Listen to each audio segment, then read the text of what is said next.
Assalamualaikum warahmatullahi wabarakatuh. Perkenalkan, nama saya Dewi Audrey Pratiwi, NIM 185231137, kelas 4D Perbankan Syariah IAIN Surakarta. Di sini saya akan menjelaskan tentang zakat sebagai komponen fiskal. Pertama, saya akan menjelaskan apa itu kebijakan fiskal. Kebijakan fiskal adalah kebijakan yang mempengaruhi anggaran pendapatan dan belanja suatu negara. Anggaran pendapatan dan belanja negara merupakan rencana pendapatan serta pengeluaran yang akan diperoleh dan dibayarkan oleh negara selama 1 tahun. Komponen pendapatan negara dalam perekonomian modern dibedakan menjadi pajak dan bukan pajak. Sedangkan kebijakan fiskal Islami adalah bagaimana pemerintah memaksimalkan penerimaannya dari jenis-jenis penerimaan Baitul Mal yang terdiri dari zakat, infak, sedekah, wakaf, fa'i, ghanimah, khum, dan harj. Dengan bahasa modern disederhanakan menjadi pajak. Tugas pemerintah Islami ialah bagaimana mengelola pengeluaran dan belanja negara untuk mencapai tujuan yang dikehendaki oleh syariah. Kebijakan fiskal memegang peran penting dalam sistem ekonomi. Namun setelah pertengahan, seiring dengan kemunduran dalam pemerintahan Islam, kebijakan fiskal Islami sedikit demi sedikit mulai tergeser. Yang kedua, zakat.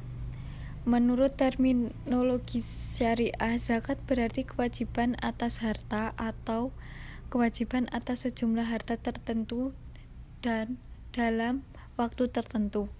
Kewajiban atas sejumlah harta tertentu berarti zakat adalah kewajiban atas harta yang bersifat mengikat dan bukan anjuran. Kewajiban tersebut terkena kepada setiap muslim ketika ia memiliki sejumlah harta yang sudah memenuhi batas nisbahnya. Kelompok tertentu adalah mustahikin yang terakum dalam 8 asnaf. Waktu untuk mengeluarkan zakat adalah ketika sudah berlalu setahun atau haul. Untuk zakat emas, perak, perdagangan, dan lain-lain. Ketika panen untuk hasil tanaman, ketika memperolehnya untuk rikas, dan ketika bulan Ramadan sampai sebelum salat Id untuk zakat fitrah. Islam telah mengajarkan kepada umat muslim untuk melaksanakan zakat. Islam memandang bahwa kewajiban zakat dibebankan kepada mereka yang kaya. Peran zakat dalam meningkatkan keadilan distribusi pendapatan. Zakat berfungsi untuk mengurangi tingkat pendapatan yang setiap dikonsumsi oleh segmen orang kaya atau muzaki. Oleh karena itu, pengimplikasian zakat diharapkan akan mampu membatasi tingkat konsumsinya orang kaya, sehingga kurva permintaan segmen kaya tidak meningkat terlalu tajam. Hal ini pada akhirnya akan memiliki dampak yang positif, yaitu menurunnya dampak meningkatkan harga-harga komoditas. Zakat berfungsi sebagai transfer pendapatan sehingga mampu meningkatkan daya beli orang miskin. Dalam hal ini diharapkan dengan menerima zakat, maka segmen miskin akan meningkat daya belinya sehingga mampu berinteraksi dengan segmen kaya. Yang ketiga, zakat dan ekonomi makro. Zakat memungkinkan perekonomian terus berjalan pada tingkat yang minimum. Akibat penjaminan konsumsi kebutuhan dasar oleh negara melalui Baitul Mal yang menggunakan akumulasi dana zakat. Zakat berpengaruh positif pada perekonomian karena instrumen zakat akan mendorong konsumsi dan investasi serta akan menekan penimbunan harta. Karena harta yang tidak diinvestasikan akan habis termakan zakat, sehingga zakat memiliki andil dalam meningkatkan pertumbuhan ekonomi secara makro. Dalam analisa makroekonomi, kegiatan belanja atau konsumsi merupakan variabel yang sangat positif bagi kinerja perekonomian. Yang keempat, zakat sebagai komponen kebijakan fiskal dalam Islam. Zakat merupakan komponen utama dalam sistem keuangan publik sekaligus kebijakan fiskal yang utama dalam sistem ekonomi Islam. Zakat merupakan kegiatan yang bersifat wajib bagi seluruh umat Islam. Walaupun demikian, masih ada komponen lainnya yang dapat dijadikan sebagai unsur lain dalam sumber penerimaan negara. Infak, sedekah, dan wakaf merupakan bukanlah komponen-komponen unsur yang wajib, melainkan kegiatan yang bersifat sukarela yang dikaitkan dengan tingkat ketakwaan seseorang. Makin tinggi tingkat ketakwaan seseorang, maka makin besar pula kecenderungan untuk mengeluarkan komponen yang bersifat sukarela tersebut. Kelima, mengapa zakat perlu diintegrasikan ke dalam kebijakan fiskal? A. Zakat hukumnya wajib. Satu-satunya lembaga yang mempunyai otoritas untuk melakukan pemeriksaan seperti itu dalam sistem demokrasi adalah negara, lewat perangkat pemerintah seperti pengumpulan pajak. B.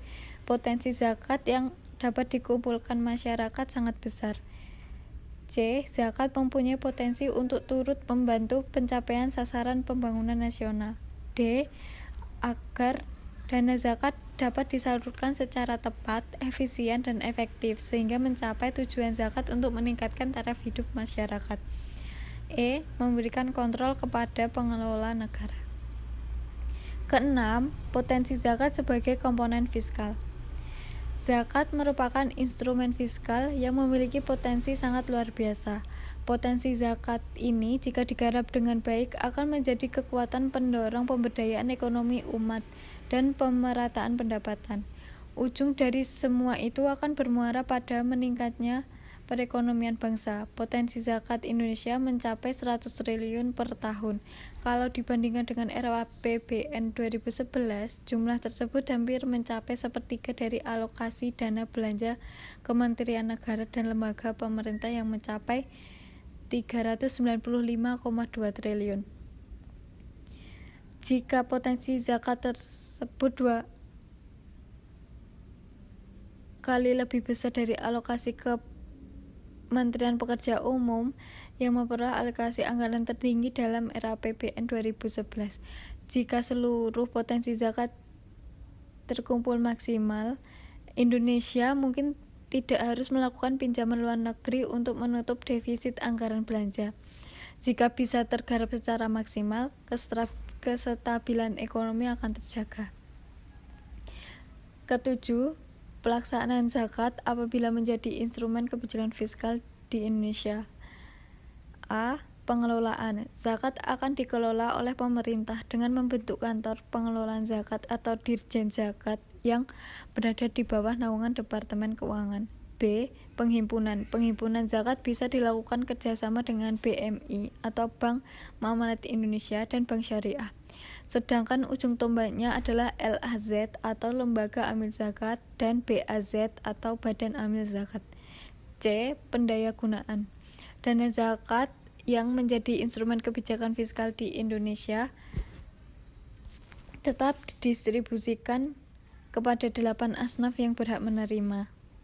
Dari materi yang saya paparkan, saya mengambil dari beberapa sumber. Yang pertama, jurisprudensi STAIN Zawiyah Cutkala Langsa volume 3 nomor 1 tahun 2011. Yang kedua, Al-Maslahah Hukum dan Pranata Sosial Islam. Yang ketiga, skripsi oleh Lailatus Saidah dari UIN Sunan Kalijaga, Yogyakarta. Nah, itu dia penjelasan yang dapat saya sampaikan. Kurang lebihnya mohon maaf. Wassalamualaikum warahmatullahi wabarakatuh. Terima kasih.